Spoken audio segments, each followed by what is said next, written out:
Hi everyone, I'm Jordan. Before watching the video, please take 2 seconds to like the video and subscribe to the channel. This is very important to me. Thank you very much. Now enjoy the story. My grandparents are very angry at the moment because I just sent my mom and her fiancé to the police station. Yes, I was the one who called the police. Although my grandparents think I was too cruel, I know that I definitely have my reasons for doing so, because my mom's fiancé took away my savings of $27,000, so I chose to call the police. I am only 17 years old this year, and I still need this money to support my college study of music. I don't think I did anything wrong, but I don't understand why my grandparents blame me in return. What did I do wrong? My father passed away when I was 7 years old. Although I was very young at that time, I understood everything. I have a deep memory of my father. He was a good husband and father. However, since my father passed away, the relationship between me and my mother has become more and more tense, like a broken thread. She has been living in the shadow of losing her husband, and I have also lost the mother who once cared about me. She has become more and more selfish and almost no longer cares about my feelings. I remember one time, I couldn't help but ask her, "Mom, when will you really come out of this? You know I need you too, right?" She sighed, not looking at me, her tone full of fatigue. "You don't understand. I'm just too tired."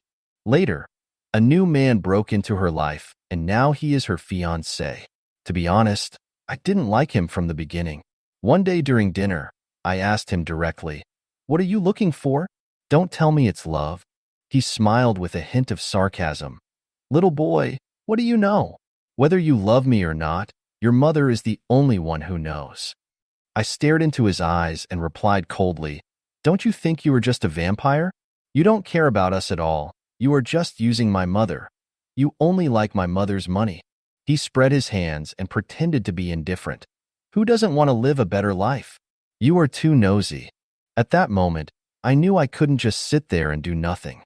This man didn't care about our family at all. He was just squeezing everything out of my mom to satisfy his own desires. I had to protect my money. I am 17 years old this year and will be going to college soon. Unfortunately, I knew that my mother would not save money for me, so I had to rely on myself. Over the years, I could only earn money by working. When I was 14, I started looking for various part-time jobs. I spent almost all my time working after school and on weekends.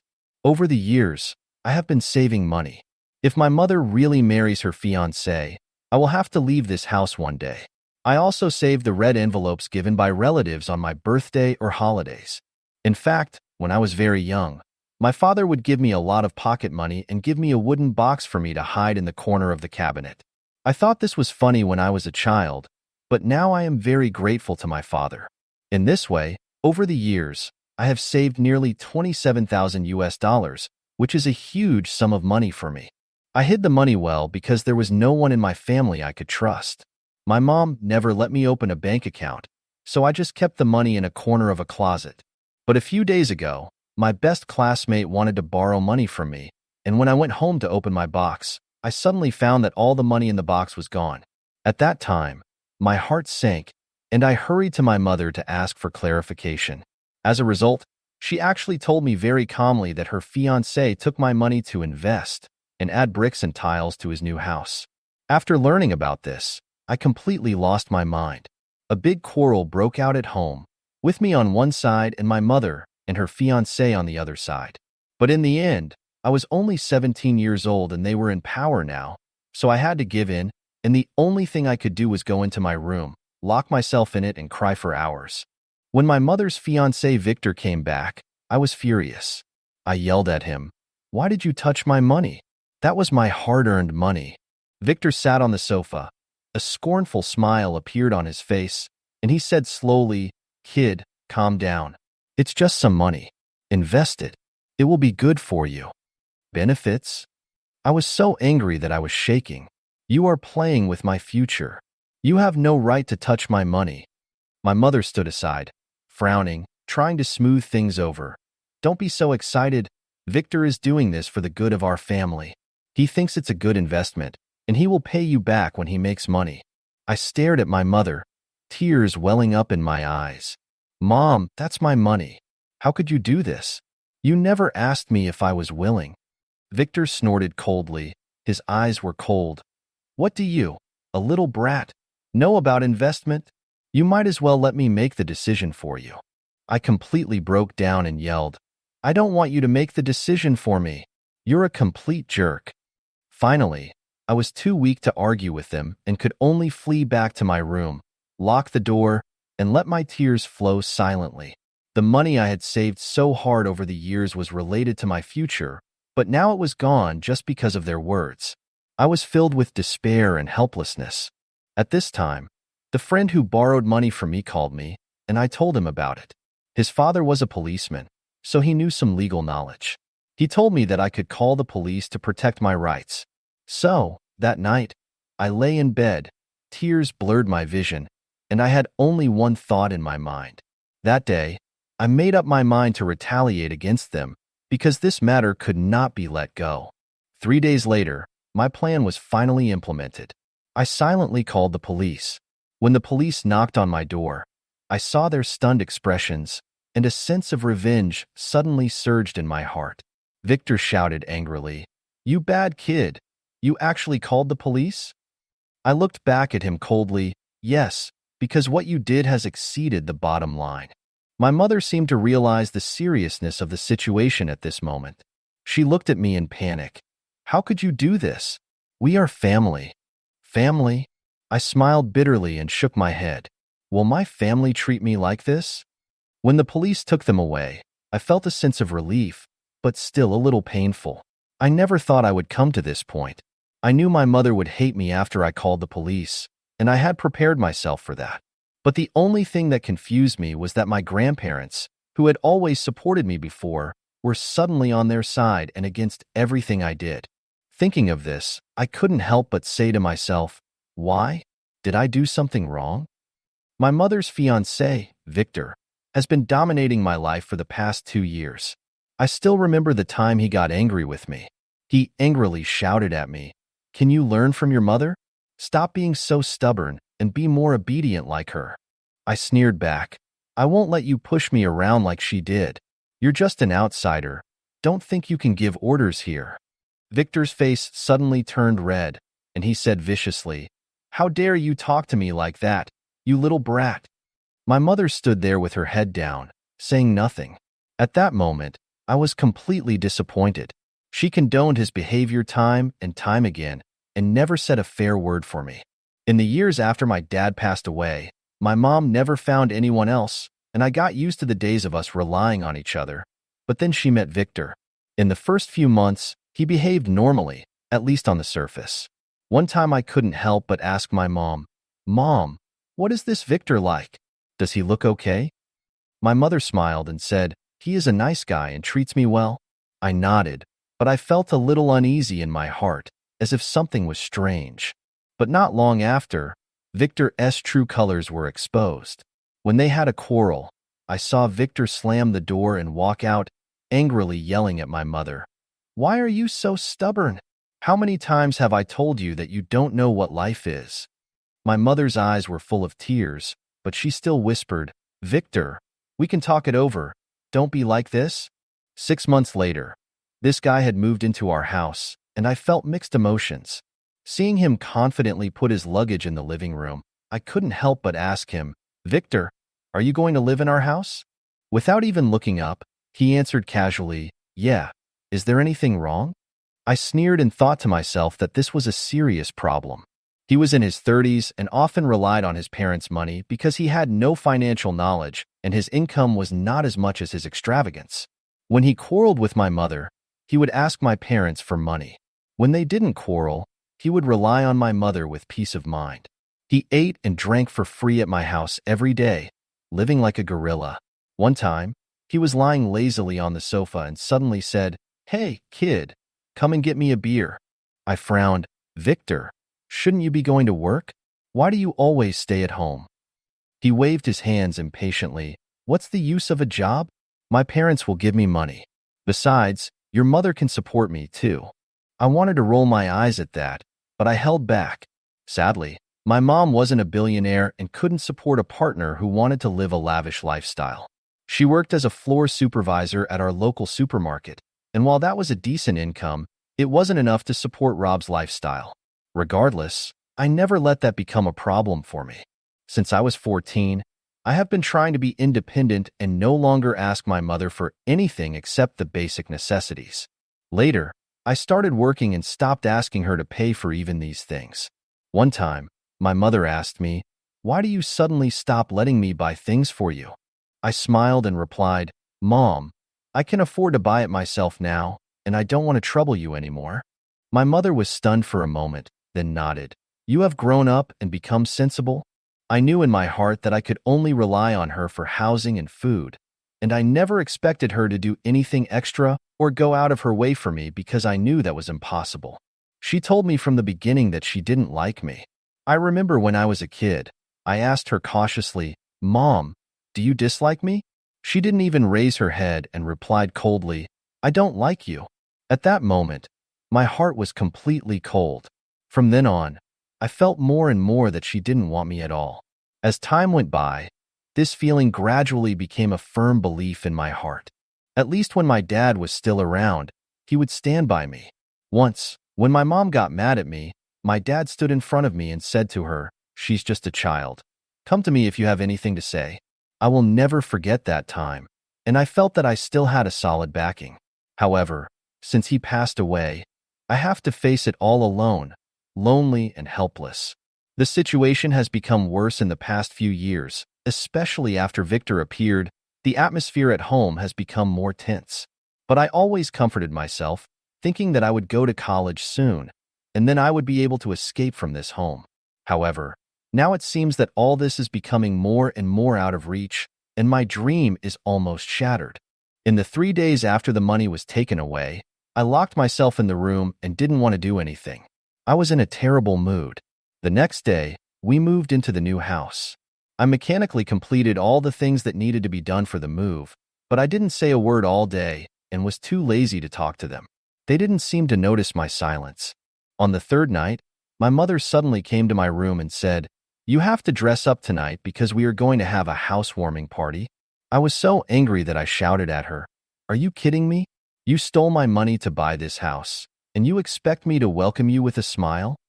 Her face darkened after I yelled at her, and she replied coldly, "We finally bought this house, and we don't have to rent a house anymore. You should be happy for us. Besides, I have raised you for so many years, you owe me a lifetime. So what's wrong with being patient?" I almost laughed out of anger when I heard that, and I refuted without any hesitation. "Raising me is your responsibility, not a favor. Besides, this house is not suitable for us at all. It's too big. It's just a tool for you to show off." She was stunned for a moment, as if she didn't expect me to say that, and her face became even uglier. But I no longer cared, and there was only endless disappointment and anger in my heart. That day, I felt so lost that I did something I had never thought of before. I decided to call my father's parents. Since my father passed away, my grandparents had less and less contact with our family. I didn't quite understand why they suddenly stopped communicating with us, but fortunately, I still had their phone number. As a last resort, I decided to call the familiar yet strange number. In fact, on the day my money was stolen, the first person I thought of was my grandparents. So I called them, hoping they could help me persuade my mother. After the call was connected, I almost choked up and said, "Grandpa and Grandma, my savings have been taken away. I really don't know what to do." Grandma's voice was a little helpless. "Son, we know you've worked hard, but your mother bought the new house for your future. Now you don't have to worry about the monthly rent, so try to think positively." I was stunned. "But that's my money. I worked hard to save it for years." Grandma sighed and said, "Child, we understand how you feel, but it's not easy for your mother either. Look, you finally have your own house. Isn't that a good thing?" Hearing this, I felt a chill in my heart, with disappointment and anger mixed together. After hanging up the phone, I completely cut off contact with them. When my mom told me to suck it up that day, I couldn't hold it in any longer and decided to contact my grandparents, thinking that maybe they could give me a different response, at least give me a little hope for the future. I picked up the phone and dialed the number I hadn't seen for a long time. The phone rang a few times, and my grandfather answered, "Hello?" When I heard my grandfather's voice, tears welled up in my eyes. "Grandpa, it's me. I really don't know what to do." Grandfather was a little surprised, but he quickly calmed down. "Kid, what's wrong? What happened?" I almost cried as I told them everything. "Grandpa, Grandma, and Mom took away all my money. That was the money I saved from working all these years. It was originally intended for college, but now I don't know if I can still go to school." There was silence on the other end of the phone for a few seconds, and then my grandmother's voice came, with heartache and anger. "Dear, we really don't know these things. We thought you were doing well." Grandfather's voice also became serious. "Don't worry, kid. We won't sit idly by. We will find a way to help you." When I heard this, the despair in my heart eased a little. Although I didn't know what my grandparents could do, at least someone stood by me. So I whispered, "Thank you, Grandpa and Grandma. Thank you so much." Grandma's voice softened a lot. "Silly child, don't thank us. You are our granddaughter. We will definitely help you." After hearing what I said, my grandfather seemed a little confused on the other end of the phone. He pondered for a while before saying, "You said you saved money to go to college? That's strange, because your father actually left you a college fund when you were very young, enough for you to complete your studies." This made me stunned. It turned out that my father had arranged everything for me a long time ago, but my mother never mentioned it. I always thought that she would not save money for me and never asked her, but now it seems that I really underestimated the complexity of this matter. Hearing this, I was instantly filled with anger and anxiety. I quickly asked, "Grandpa, do you have any documents on this? I need some evidence so that my mother can have nothing to say." Grandpa sighed. "We'll look for it and send it to you when we find it. We'll call you later." For the next few hours, I kept walking around the room, piecing together all the clues in my mind. I gradually realized that my mom and Victor might have teamed up to embezzle my college fund to buy this house. After all, with my mom's income, she couldn't afford such a big house, and Victor hadn't been working in the past few months, let alone having money. I just needed some solid evidence to confirm my guess, and then I could call the police. A few hours later, Grandpa finally contacted me and sent me some photos of documents that Mom had signed, promising to use the money Dad left me to pay for my college tuition and make sure I lived comfortably. When I saw the documents, I couldn't help but laugh until tears came out of my eyes. Instead of making my life better, she seemed to be deliberately making it harder for me. I took the phone, took a deep breath, and called my grandfather again. "Grandpa, Grandma, why haven't you mentioned these documents in all these years?" Grandma explained helplessly on the other end of the phone. "Child, you were still young at that time, and we thought we would wait until you grew up. But later your mother gradually refused to contact us and even moved away. We couldn't find you at all, so we lost contact. In addition, we are old now. I think she is your biological mother and should take good care of you. So this matter was put on hold." I suppressed my dissatisfaction and responded calmly, "I understand. Thank you for providing this evidence." After hanging up the phone, I immediately contacted a friend of mine whose father is a policeman. I told him that I needed help and explained the situation to him. His father quickly expressed his willingness to help and suggested that I find a lawyer first. That night, while our family was having a housewarming party, my friend's father showed up at my door with another policeman and a lawyer and arrested my mother and Victor directly. When the police handcuffed them, the guests at the party were shocked. I stood aside and calmly explained the whole story to them. Seeing the disgusted expressions on the faces of friends and former colleagues who once fawned over them, I felt indescribably happy. However, even so, my mother and Victor still looked arrogant and kept staring at me, as if I was the one who did something wrong. My mother's parents were also at the party, and when they saw this, their faces immediately turned livid. After the party, they refused to talk to me again, as if I was the one who had made a big mistake. After everyone left, I was left alone in the empty house, feeling lost. Although I had made them pay for it temporarily, they would probably be released on bail within a few hours. And although I planned to sue them, the lawsuit could drag on for months or even longer. Even if I won, I wouldn't necessarily get my money back, not to mention that the house was still in their name, so I couldn't sell it at all. Just as I was helplessly wondering what to do next, my friend came over and patted me on the shoulder. "Don't worry, my dad will help you deal with these things. We are all on your side." His words calmed me down a little. Although the future was full of uncertainty, at least I still had friends supporting me. Eventually, I decided to leave the house. Because they were released after 48 hours of detention, when they came back, I had packed my bags and was ready to leave. The moment I saw them walk into the house, I said nothing and walked out. Although they tried to stop me, I didn't stop. I just walked straight out the door, called a taxi, and went straight to my friend's house. These days, I have been living in a friend's house, and his father and lawyer are helping me deal with these complex legal issues every day. We have arranged meetings with their lawyers and the court mediator, hoping to reach a fair settlement. If they refuse to compromise, then we can only go through the legal process, although this may take a long time, but I am ready. This may take a long time. I will try my best to reach a settlement, but I want it to be fair, and I want to get the financial support I need to complete my education. My friend and his father knew what I was thinking. They told me clearly that if I needed it, they could help me with my schooling and even support my schooling expenses. I would pay them back when I started working and making money. But to be honest, I was always a little hesitant to accept financial help from others. Moreover, since my grandparents sent me the photos of those documents, they have not contacted me again. Honestly, I'm completely frustrated with everything so far. My only hope now is to get this resolved as soon as possible so I can go to college. Honestly, that's my only motivation. Of course, my friends have been supporting me, which I really value because now that I don't have any family to rely on, they are the only ones who care about me. However, trouble always comes uninvited. Not long ago, I found something that made me tremble with disgust. It happened this afternoon. I was resting at a friend's house and suddenly received an unfamiliar email. I opened it and found that it was from my mother. She contacted me with a new email address. The title of the email read, "We need to talk."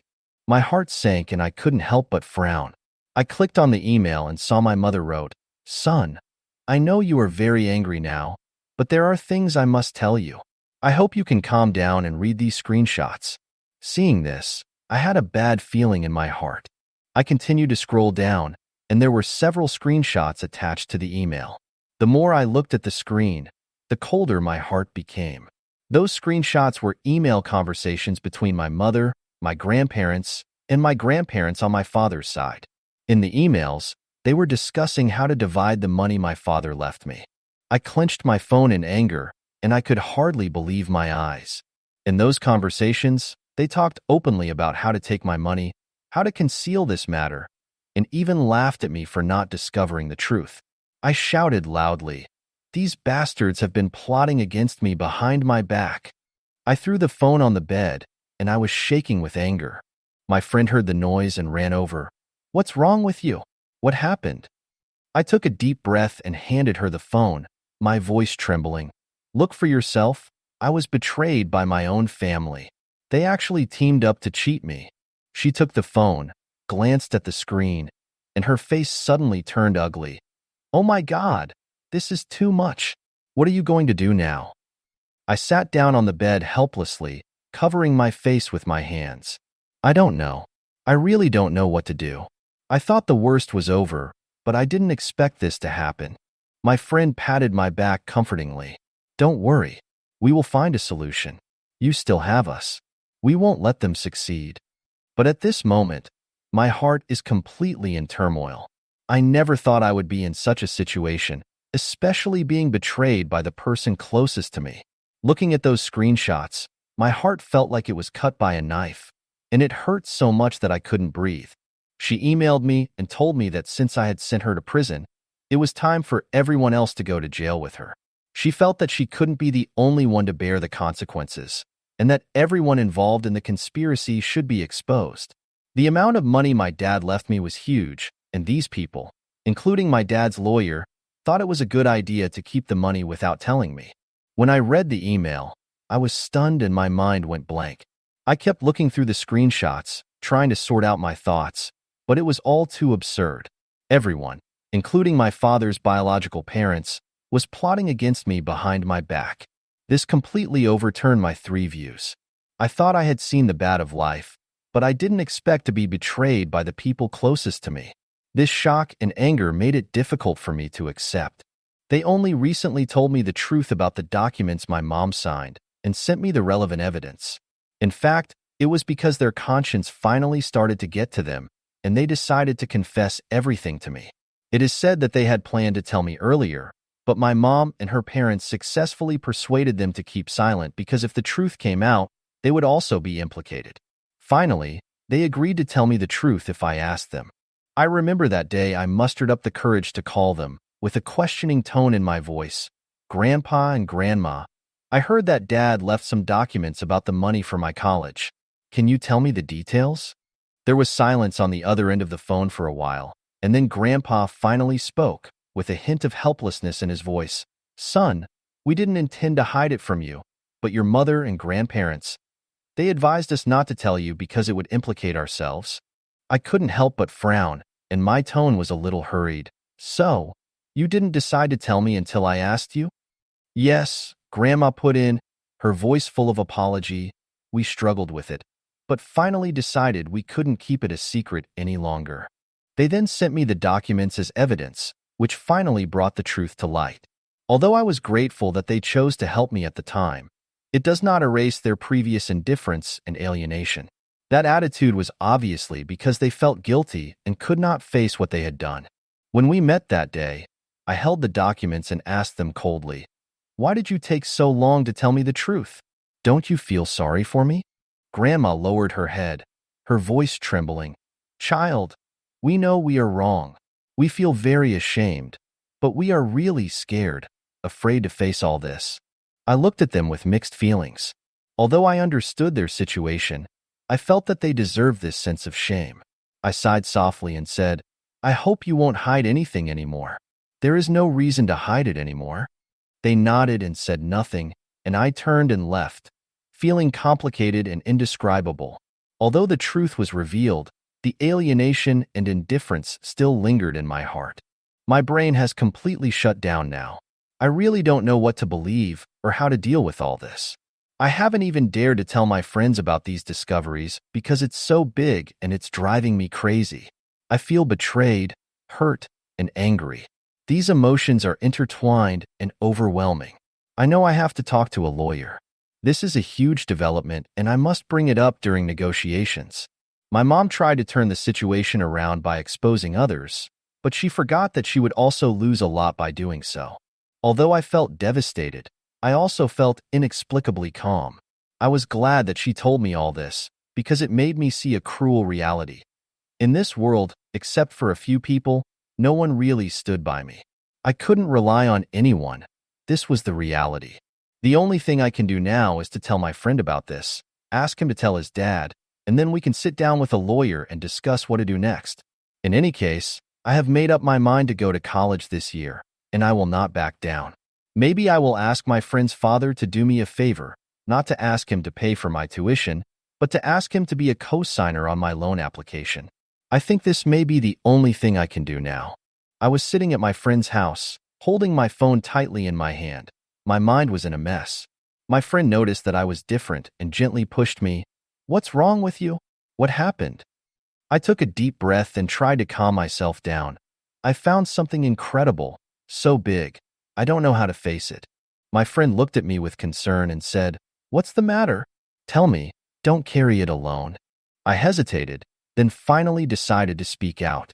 My mom just sent me an email revealing everyone else's involvement in this conspiracy. Everyone, my dad's family, even the lawyers, are plotting against me. He frowned after hearing this. "This is outrageous. We have to tell my dad and let him help you deal with it." I nodded. "Yeah, I think so. I don't plan on asking him to pay for my tuition, but I might need him to guarantee my loan application." My friend patted my shoulder and said firmly, "Don't worry. My dad is here and will not let you face this alone." I forced a smile. "Thank you. It's great to have you." Next, I knew I had to face it all. No matter how difficult it was, I would not give up. I must go to college this year, This is my only promise to myself and also my motivation to move forward. We had a meeting with the mediator today, and as I said before, I laid out what my mom admitted to in her emails. She basically admitted what she did, so she has to give back the money she and her family stole from me. However, she also tried to argue that some of the money was used on me, so we can't blame her completely or ask her to return the full amount of the money in the fund. But I feel that my grandparents also have to take responsibility. Not only did they take the money, they also ruined my dreams and ambitions. I demand that they return that money to me so that I can live a decent life. I don't want to depend on anyone anymore. I talked to the lawyer and my friend's father, and they said that while this situation had precedent, it was still dodgy and disgusting. They were as angry as I was, and promised to help me make sure I wasn't dependent on anyone anymore. After all, the money they stole from me was enough to keep me comfortable for every year since my dad died. My dad had done everything he could to ensure I would have a good life, but my family was greedy and wanted to take that money from me because they were just that selfish. But I wasn't going to take it any longer. My lawyer and I decided that we were not going to let them do anything with my money anymore.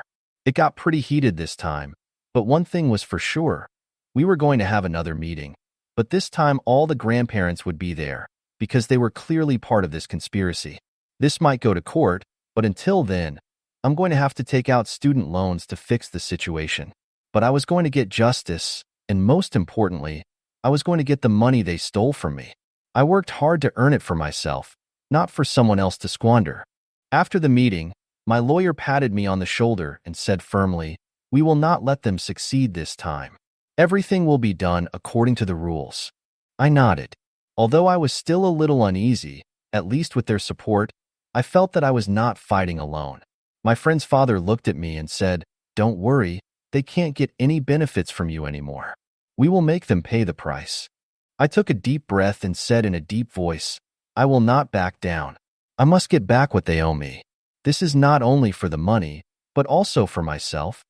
My friend came over and gave me a comforting hug. "We are all on your side. You will definitely win." I nodded gratefully and finally felt more confident. Next, I wanted to go to my father's grave to see him. I hadn't talked to my father for a long time. I wanted to tell him everything that happened recently. I was a persistent child, so he didn't need to worry. I would work harder in the future to be an excellent and brave person.